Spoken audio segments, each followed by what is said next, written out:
Welcome back to the Search for Wellness. Today's episode is extra special because today I'm going to be talking about one of my favorite things to do when it comes to healing, alignment, and balance. And that is, as you can tell by my setup today, sound healing. What you just witnessed me do right now was strike one of my Tibetan singing bowls that is filled with water. And the reason I wanted to display this and I wanted to show you this was because we are 70% water and 30% mass. And what happens is when we strike one of these sound healing bowls, or we strike a gong, or any of these beautiful instruments, we create something called coherence in our body, where we balance the waters. And this is what happens. You saw the water flying around. That is what happens to our body. That's what happens to the water, the 70% of water in our body. At the end of this episode, I'm going to be sharing with you one of my personal sound healings that I've done in the studio, one of my gong baths. So stay tuned till the end of the episode so that you can witness the beautiful journey of sound created by me. Welcome to The Search for Wellness, the podcast where we explore what it truly means to live a healthier, more fulfilling life. Each episode, we dive into inspiring stories, eye-opening conversations, and practical tools to help you nourish your mind, strengthen your body, and uplift your spirit. This is your space to learn, grow, and discover new ways to thrive one step at a time.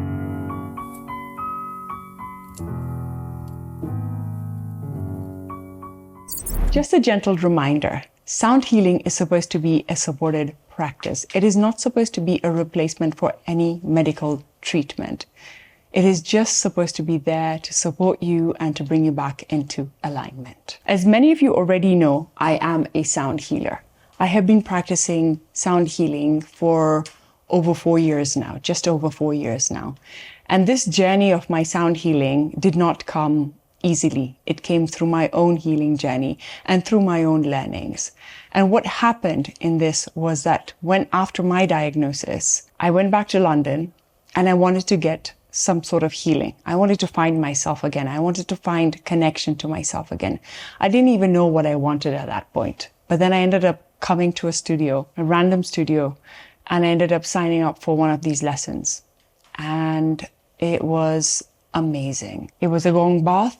I didn't even know what a gong bath meant at that time. And I remember having my first ever out-of-body experience. So I laid there while this person played this gong, and I just felt so many things shift and so many things change in my body at one go. And honestly, it was so healing. As soon as I got up from that thing and from that ceremony, I literally realized this is what I should be doing. This is what my purpose is. This is what I want to be doing. I want to become a sound healer. In order for me to heal, I need to become a sound healer. And then obviously, naturally, I forgot about it. So I went on with my journey and forgot completely about it. 2 weeks later, I get a call from my Reiki master, who's a very intuitive lady who lives in Bulgaria. And she also plays the gongs. And she said to me, "You need a gong." And I said, "I know, I do. Now, how can I get one?" And she got me in touch with the lady who she got all her gongs from. And that's how I ended up getting my first gong, which is the moon one. And then I ended up starting the sound healing, the gong baths at the studio. I only play my gong on a full moon or a new moon. And it is not that it's necessary for it to be played only on a full moon or a new moon. The only reason I do this is because for me, I feel like I connect to the moon. I feel like I can set intention. Now, sound is not only about all these beautiful gongs and all these beautiful instruments and just playing these instruments. That's not what it's all about. There's so much deep-rooted meaning into healing using sound healing. The two frequencies that we normally need to be around to be able to create healing in our body is 432 hertz and 528 hertz. And most of these instruments create that. But there are sounds in the world that can actually be harmful for us also. So we have to be very careful when we're going and how we're going, what intentions we're going with over there. But that's not only for you guys, that's also for me. What intention am I going over there with? How am I creating the space for you to heal? So it's not just about me going on the internet, picking up a bowl and calling myself a sound healer. No, it's not. It's really about learning where this sound is coming from, what it's doing to our bodies, and the intention with which we are setting the sound. What my client needs is also very important. What are the needs of my client? Where do they need to find this shift? And all of this comes from our intuition, our gut brain, which lies in our gut. And it is so essential for us to really tune into this. So what sound does is it draws us into a meditative state. It really calms the central nervous system down. It triggers the vagus nerve to create something called rest and digest. So what it does, it really creates this rest and digest. It awakens the rest and digest system in our body, which is also called the parasympathetic nervous system in our body. And the reason for that is one of the most important reasons for the sound doing this is what it does, it triggers our vagus nerves. And we're always in fight or flight. And once in a while, it is so good to go into this rest and digest. And especially if you find it very difficult to get into this parasympathetic state, then I highly, highly recommend trying out a sound healing session or trying out the sound healing session that I'm going to be placing at the end of this episode. One of the other things that sound does, it helps with deep rest. It helps with really bringing the body into alignment. It can help you sleep better. It can help you lower your anxiety. It can help you lower your blood sugars. It can really, really help you with so many things. Most people don't realize it because it happens on a cellular level. All they say is when they come out of the sound healing, oh, I feel so calm. I just feel so amazing. I just feel so better in myself. And that is all okay. That is all relative. But coming with an intention of maybe some form of healing really can help you also heal from this. It can also help you reduce anxiety. It can also help boost your mood. It can be so beneficial for kids to calm their central nervous system down. Also, especially if they're getting really stressed out with school, with all of the work and not having good sleep. So it can also really help regulate the sleep of little children too. The other thing sound does is it releases emotions. And that emotional release is not random. It's actually releasing stored traumas in our body. So every single cell in our body is storing these traumas. And what sound is doing is helping us move through these traumas and release it. Now I stepped a little bit into coherence. What coherence is what sound does. It creates this balance and alignment in our body using frequency. It creates almost like an orchestra, an entertainment. So I want you to imagine if you went to see an orchestra, all these people sitting there with their instruments and playing their instruments, but there was no conductor there. There was nobody to conduct that music. How would that sound turn out? The minute the conductor steps in there, the music just flows. It's exactly what sound does. That's exactly what this type of sound healing does. It creates that coherence, that balance, that flow back into our body, creating alignment.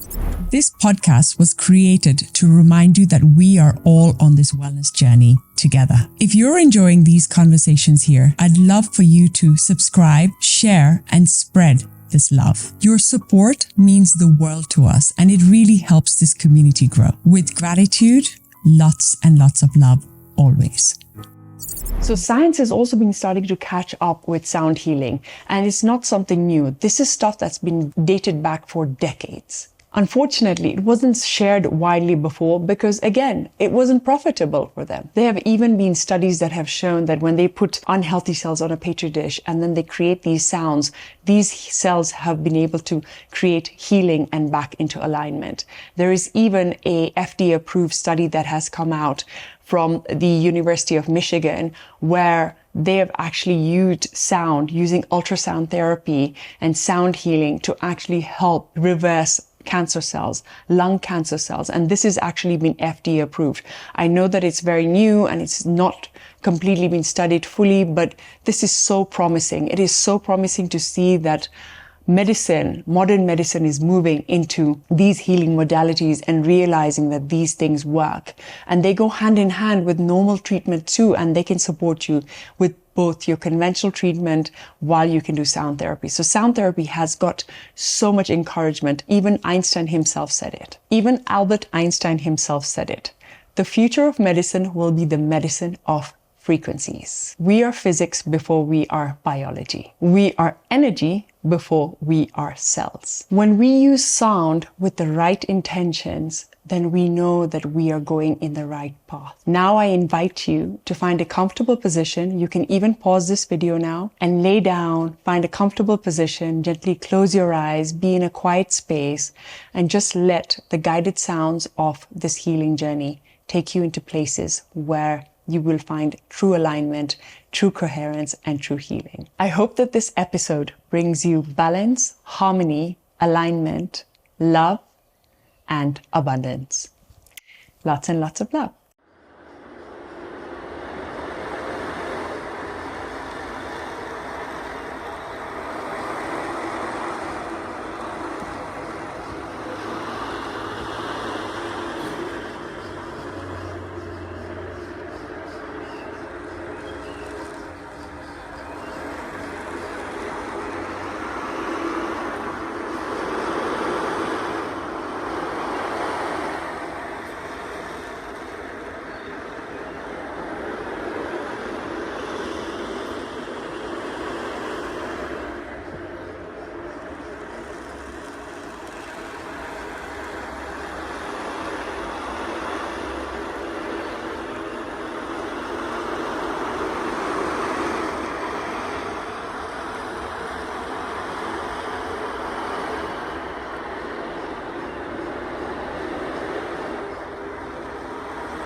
you.